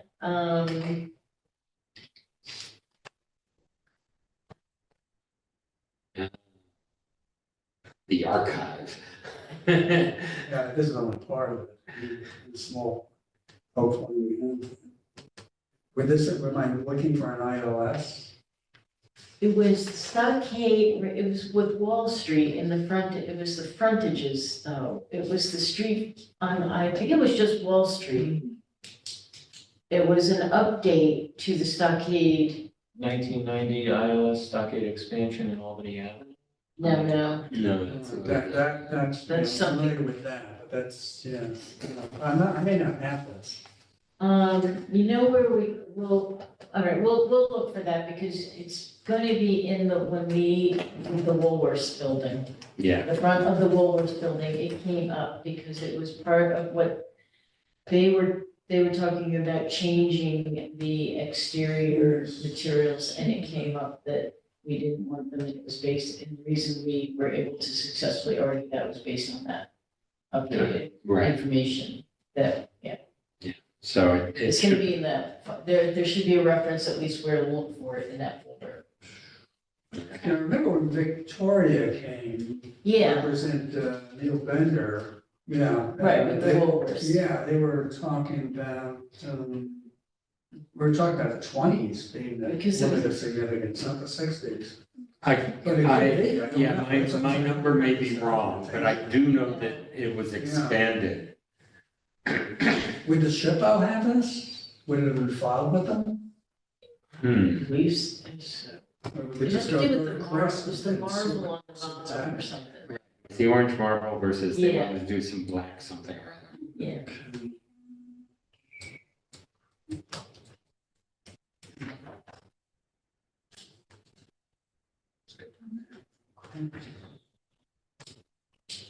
All right. Yeah, and my eyes crossed somewhere on the demolition back. So just kind of go through this, and then there's one other, did you want to, there was another thing that came up after this version was done that Ethan found about demolition. So I thought to send that really to you by email, but it was discovered after, like Sue said. In the city of Syracuse, because of the robust program, they have something called a demolition of non-landmarked historic properties section. And in short, what that does is it captures and enables the HLPC to review the applications for demolition of properties that may be eligible for listing locally or on the national register. And in short, there'd be some research done, a determination would be made, and if a property is deemed to be eligible, that would be then landmarked. And we would be able to prevent the demolition. Correct. Yeah, you'd have at least a say in it. Right.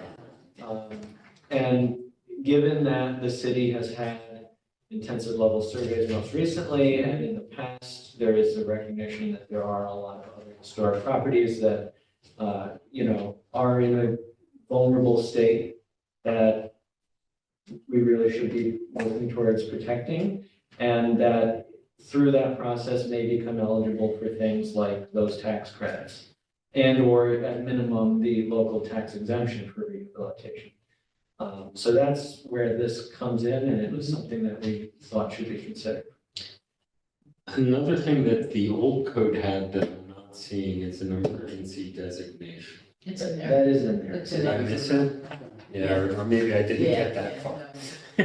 Emergency designation for, Of historic oh, I significance. see, okay, what you're saying. And that was one of the ways we would trigger Yeah. a chance to review. Yeah. And And that may be where something like this, comes in. right, I think that would. Enforcement, I know it's in here, okay. obviously. I missed- We I would, missed it. read that.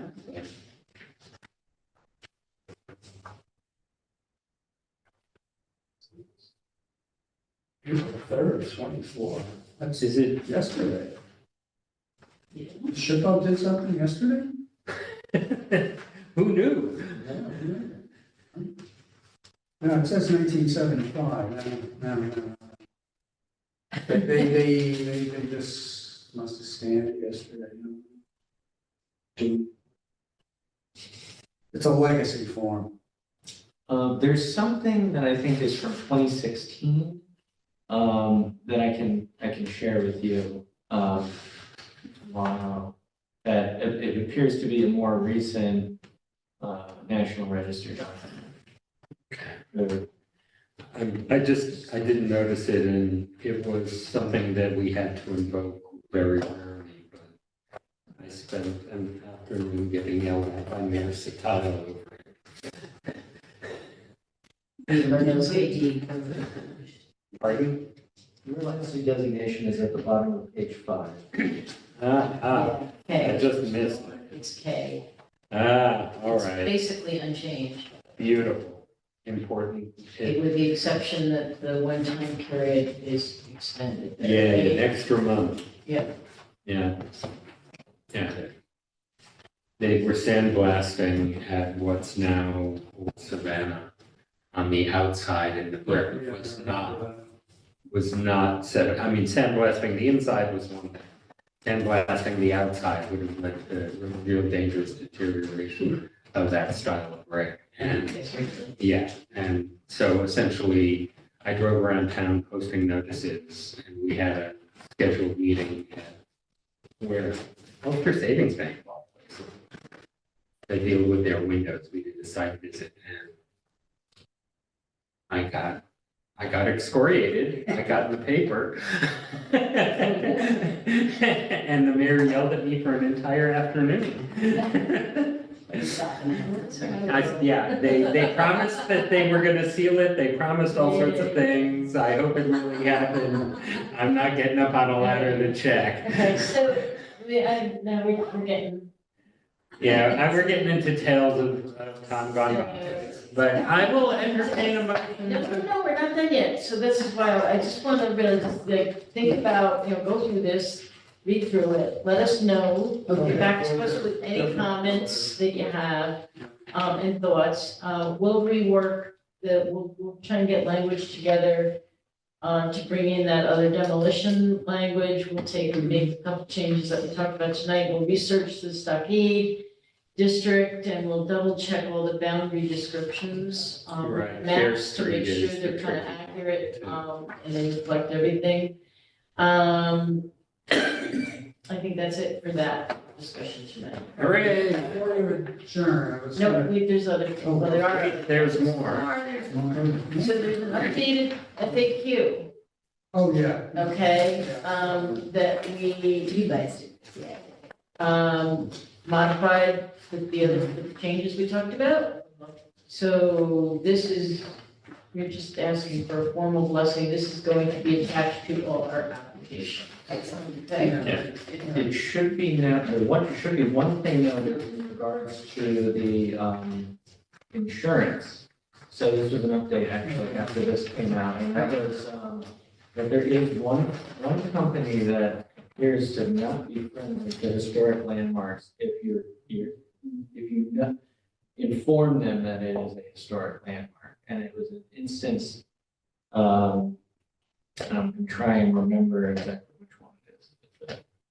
I'm gonna draw a blank on the company at the moment. But basically, there was a insurance agent I had spoken with who told me about a property they were trying to insure on Albany Avenue. When they submitted photographs, they saw the plaque and they actually said, well, no, we're not gonna do this. So the insurance agent lost it and then the homeowner had to go with a different company. And they said, we never had that issue before. And that, things change with insurance quite often, so that may not be the case, next year. Big name company? I want to say it was like State Farm or something like that. Thought you thought it was. Was it State Farm? Is that Thought what it it was. was?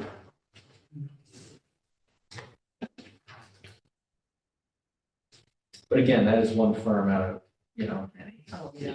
Yeah. We want to put on this anywhere about it. So like here, you should look into tax credits, and here's a website. I mean, if they're gonna hand this out, I mean, we don't have to give them like verbatim, like, go here. This may apply to you, this may help you. Yeah, Well, the only issue with that is that this is local landmarking, so at the moment, if a property is just going for local, they're not gonna qualify for the state and federal, even though putting it on there would incentivize that they, start seeking that out. Yeah, it was kind of surprising that these guys who've been around didn't know about this and Yeah, well, Ethan has been talking to Paul. Ethan talked to Paul. about it. Okay. Multiple times. Oh, okay. But having Yeah. Melissa march through it step by step, made a difference, I It's think. possible. Yeah. The benefit of the doubt. I mean, you may qualify for tax credits, go here, and that's it, we don't guide them any further than that. At least it's an intro. Yeah, I'm trying to think if there's a better place for it, that Okay. frequently asked questions. I mean, Well, I thought we did say something originally on the, it was probably on a former application, are you interested in historic tax credits? yeah, That is on their application. So it begs the question, is there a link associated with that too? Can't remember. yeah, well, I we believe could, there are. yeah, I mean, the easiest thing to do would be on the city's website, just create a listing of all the resources and Yeah. links there. And then just on, direct- and then on our application, just put the link Yep. to the city's Right. webpage that Yes. has all the resources. Historic resource link or something like that, Yes. The webpage does contain it and the application does have it. Okay. Typed out. link. Yeah, yeah. Okay, so we're covered that. I see we have HAC still listed here for desk review, that's fine. Yeah, But what happens with letters of support for a heritage area grant, which has now been wrapped into the CFA thing, there's no heritage area to support the grant. Do we support the grant? Yeah, it's, yes, We yes, would. everything Yeah, got do absorbed here. we have some red line language for that? Maybe we need to put something in there, Okay. that we're gonna act as a review board or something for heritage area projects, I don't know. well, it's, Is that, they're all done as desk review. Right, no, but I'm talking about the letters of support for the grants, like they used to, like the Heritage Commission sort of worked its way gold. Just if they only showed up in the Right. last week of July, they sent that support letter for the $500,000 grant that Marissa was talking about. Yeah, Radio Center was rolling in the dough, right? But now there's no heritage area to write that letter. Well, the area exists, but they have been merged with us under Right, it another would be part. the HLPC writing the Oh, letter. we officially merged. Yes, That's my question. yes, Yeah, yes. that's my understanding of Yes, how it and was the, phrased. Okay. the consistency review stuff that was done by them went to the planning board. Right, So that's the only other thing that they had, because there's no more Broadway design overlay now. right, oh, yeah, well, that's out, yeah, but the heritage area grants are still there. as Right, well as and that's CFA. why we said you can't get rid of that heritage area Right. boundary, and there still has to be the review Right, right. process. It's done at desk level. Yeah, I think that was my discussion some years ago when they were gonna merge the two commitments outright. Right. And I was like, well, if you Yeah. can do that, just make sure you don't throw all the money in the No, garbage. can. CLG, everything, there's a Right. lot of, there's a Right. lot of programs. Well, CLG is small money relatively. I know, but A heritage area, I mean, It's if you go used. around town and you look at what's been done in Rhondda with that, like. BPF grants. Yeah, it's Yeah. worth it, no Yeah, question. it's big What money. about the coastal review? Who's doing that? Planning, Okay. yeah, the LWRP stuff, planning. So we should be. July. Huh? The July meeting. I'm not up on engineering. Whoever's writing grants, right? If you know, this is writing grants, so. Yeah. Get those letters out in July. Yeah, they usually give them to us and say, here's the projects, here's the descriptions, I'm more than I can you ever do the expected. letters? Because we do Yeah. it for planning board, and the tree commission will do some. Yeah. Well, I do it for the land. They're okay. Right. They better be salty. Yeah, Yeah. very well. All right, so update on Wilbur, you want to give an update on Wilbur Hockey? And So, as we mentioned previously, we had a neighborhood meeting here, it was a smaller meeting, but everyone who was present showed a lot of support. I think it was about half as many people as there were for the initial meeting back last summer. And since that meeting, a community and neighborhood activist, Lori Miller, has been generously going around connecting with people, gaining signatures. She was going to be mailing to a lot of property owners because I think about half of the people that live down in Wilbur now are not actually residing in those buildings. So I'm going to be reaching out to her tomorrow to learn the status, but it looks like there's, some positive, energy ahead, leading us forward with that. In Pankaki, again, we had a meeting, the initial one, and there was about 50% there. Andrea and Nettie were there.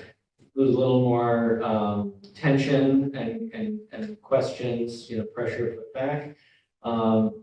And so we had another meeting with, two churches, Riverview Missionary, New Central Baptist, where, we went over things with regard to why 2 blocks were not initially included in the survey, and then also by the state.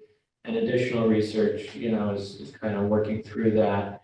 And certainly on the local level, we would be able to incorporate those, especially as we start to draw in connections between, for example, the Mule Barn, which is up on East Union, which is considered eligible, and New Central, which was the organization that emerged from it.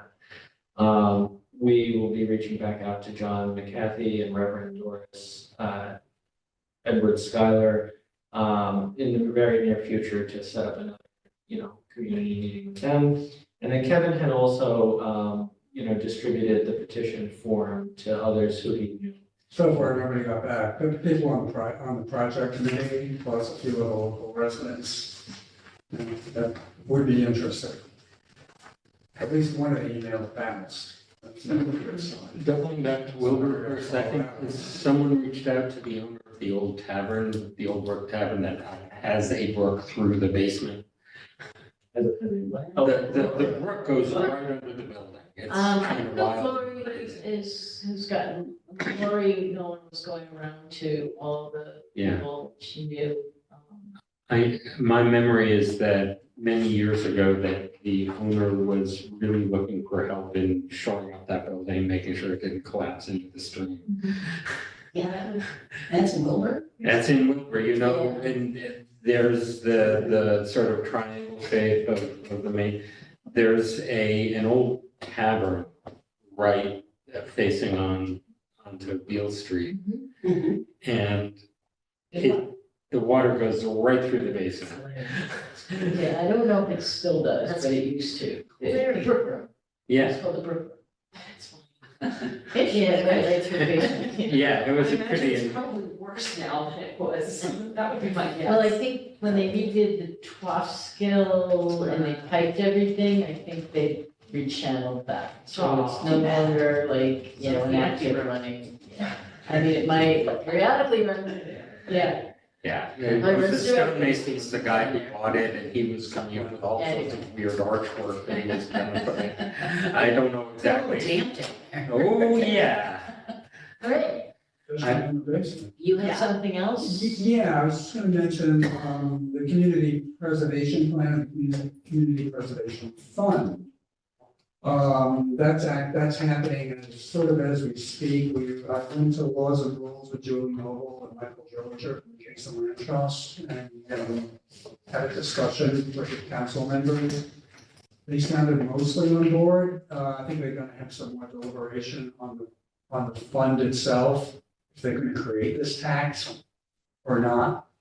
But it encompasses 3 local laws. I did the secret for it. I think that was one of the questions, or who's gonna do the secret on this? I said, well, it's only a plan. I mean, Yeah. you only check off what you check off. Except on this, I noticed, when I was doing you have to do a long form because it's a type 1. And part 3, which is supposed to be filled out by the council, I think they wanted us to fill it out, then they would edit it as they decide, right?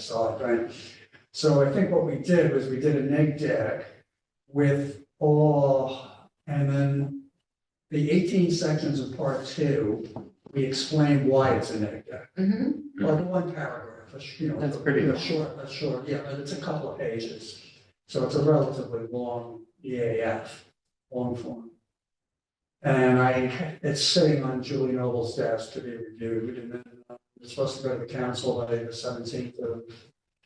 I was surprised by a phone call listing the uses of it that did not include historic preservation.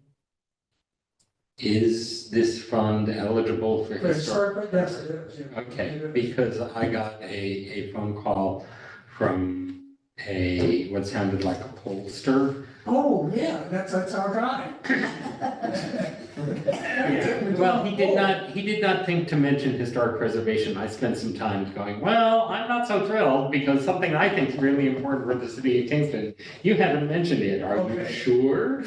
Yeah, Rennie asked this at Laws and Rules.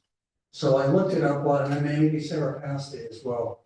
I looked it up while we were there, got pulled the code, and it does not cover NHR, it covers local landmarks and state register, not national. All right, once they get to state, they can So decide. it's a state thing. Okay, But very rarely is there just something put on the state register. The only one I can think of is the Transart building. Yeah, yeah, yeah, that's the last one we did. And I don't know if that ever got put on the NHR. I don't believe so. I But don't, that would be eligible because it's on the state register. okay. Yeah, makes sense. So you understand how the fund works. The fund is a tax on real estate transactions over a certain value. correct? 350,000, I believe, was the The number. 300 some odd thousand, it's Yeah. a median, I don't know if they're using the It's a median for the median- city it's a or the median median for the county. Sale price. We were having trouble getting the median from the Right. city out of the county. Mhm. They have to extract it. And that's the Right. problem for somebody. Right. Yeah. And what's the percentage of the tax? They haven't determined that, Okay. it could be up to 2%. Up to 2. It's, I think, 0.5 to 2 is the Now, range. simultaneously with this, well, not simultaneously, but not so simultaneously, but it's happening, running sort of concurrently.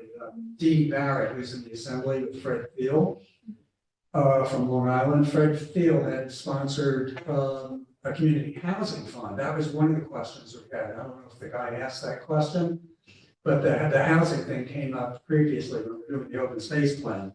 And people were like, well, this is nice, but how about the, doing some housing for us? And the answer was no. Absolutely not. That's a separate fund.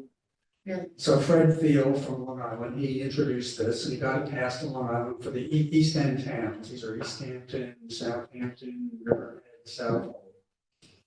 And I'm not even sure Riverhead adopted the tax rate. They just adopted the plan.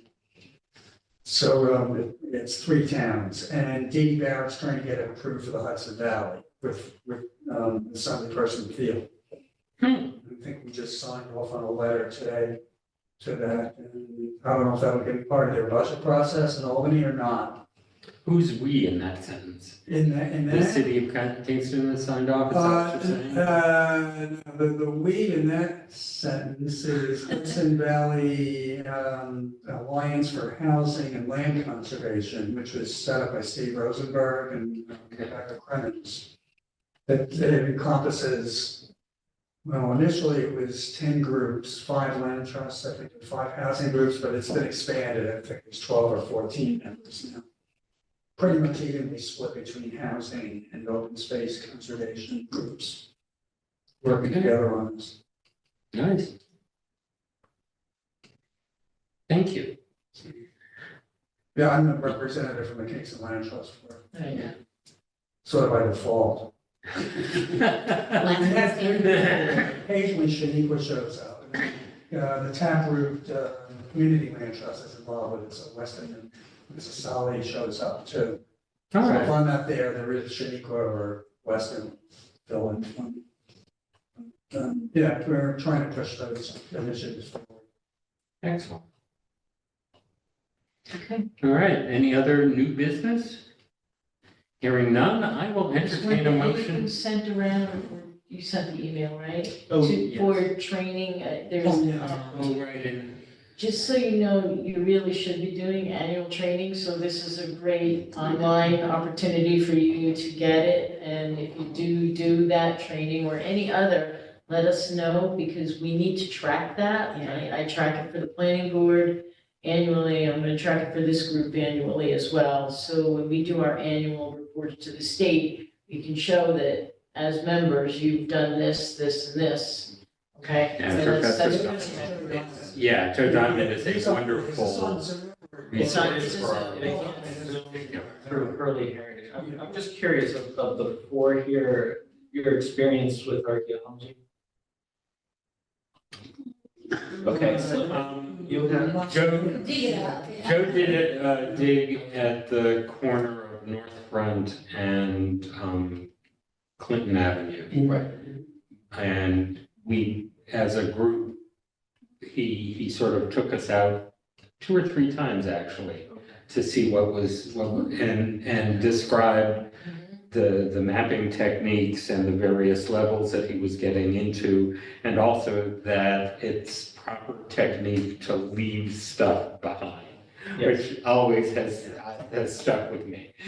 So one of the things that I just encourage to consider is that, very early community here with multiple layers of history, multiple different, backgrounds as well. And so, artifacts can be read in many different ways by different people. And so when a project comes up that may need to be reviewed, having a little bit more background with, the approaches in that field may be helpful. And, Joe Diamond would be a really great. Yeah, and he's just a wealth of knowledge for our region in particular. Are we recording that Zoom any chance, or is it just gonna be live? That is led through Hurley Heritage. Most likely they will record it, and make it available. I'm on an airplane. I mean, it's specifically checked. I'm on an airplane at that particular time. Yeah, I was so. planning on zooming in for it. Joe did something last Friday down at Kingston Point. Yeah, I was there. You were there, Yeah. Joe was contacting me. I was in the river. I didn't see you on the distribution email. Oh, yeah, no, I was on emails with Jane and Joe and Yeah, then they looped me in, and Joe needed the map of Canton's Island Yeah, okay. for looking, this came up previously, when Weston and Sampson was doing work in Rondell. There's a 1A report, and that's an archaeological report. That that they had their archaeo people do. So Joe was revisiting it, but I don't know what he was doing. Is this part of the race grant, or is this? No, it's got- He's looking for Schoonmakers. There's a student that's doing the project, right? Yes, so a student of his is doing a senior thesis on, I don't think it was Schoonmaker, I think it was Bell Pottery, which was at. Well, it's owned by Schoonmaker Schoonmaker. initially, and then Bell, yeah. And so the goal was to go down there and try and identify the locations where, some people back in the 70s or 80s were excavating, that there's record, and that they also have shirts of, and it was pretty touch and go at first, because it looks like some of those areas were later covered by, infill deposition, but there were some shirts that were found. So we were able to identify, some distribution areas. There is another place. Okay. Before on Zoom, I'm not gonna mention. There's another place, yeah, and the way that came about was, Steve and Julie, some years ago, when we were Parks and Rec, cleared where there used to be tracks along the side of the lagoon. They cleared it out, and I went hiking over there, and I found all this broken up blue and white pottery. Really? Wow. But I'm not saying where it was exactly. It's covered in poison ivy these days. I went back to look for it again, I was like, oh, I'm not gonna look in there. Give Joe an ankle. Yeah. Joe knows about it. Oh, yeah. He knows about that? I'm pretty sure he does, yeah. Steve and Julie did, I told No, but I I mean, think they Joe were Joe just knows clearing about it. I'm brush, pretty sure right? Joe knows about it. for a path. Yeah. I don't know. Experience with archaeology. Yeah.